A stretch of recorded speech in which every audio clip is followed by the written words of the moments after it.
मी आज तुम्हाला कावळा, चिमणी आणि सोन्याचा मोती याची गोष्ट सांगणार आहे. एकदा चिमणी आपल्या सोन्याच्या गोट्या घेऊन इकडे तिकडे फिरत होती. पण तेवढ्यात झाडावर बसलेला एक कावळ्याने बघितला. तर मग तू काकाव करत पटकन झाडातनं खाली उतरून तिच्या जवळ गेला, चिमणीजवळ. आणि मग मोठे मागितलं की 1 मिनिट मला दे ना बघण्यासाठी. चिमणी म्हणते ठीक आहे घे, पण 5 मिनिटांनी मला वापस कर. तर मग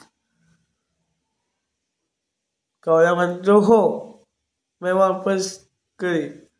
तर तो मोठी तर येतो, पण झाडाला जाऊन बसतो आणि म्हणतो की मला हे मोठी खूप आला का का मी वापस नाही देणार.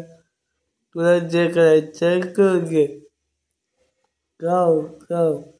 तर मग चिमणी लढून लढता म्हणली की अरे असं कावळा तर माझ्या मोठीवाला परत कर.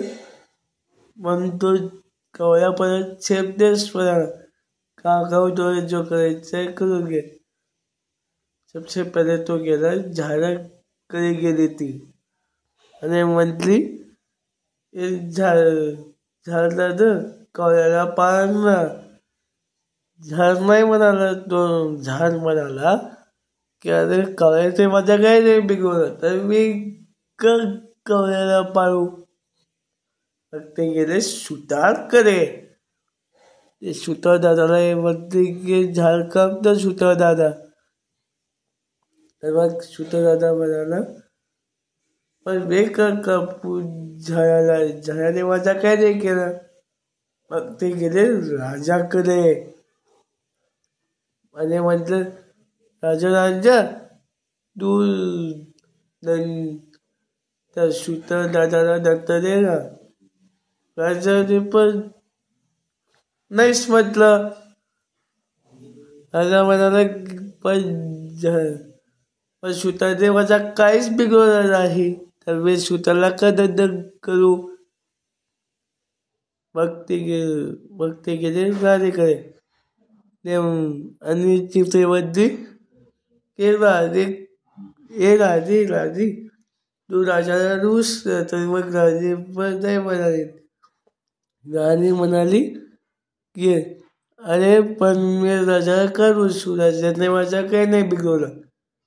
मग ते शेवटी जाते उन्हाकडे आणि म्हणजे उन्नी दादा तू राणीची साडी जो असते ते फार ना.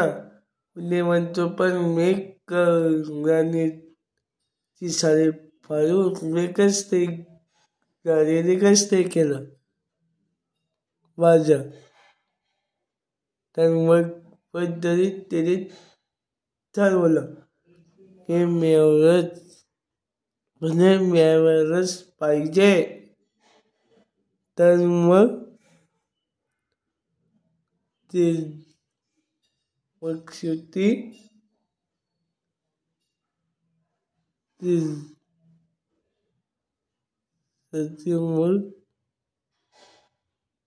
मग तिथे म्हणे मऊ आली म्याव करणारी. तर मग चिमणीने म्हणे मऊ करणं परत मागितली आणि चिमणी म्हणते की कावळा माझ्या मोठी देत नाही. तर जर आम्ही राज्य सुतारला दंड देत नाही आणि उंदीर काही राणीची साडी फाडत नाही.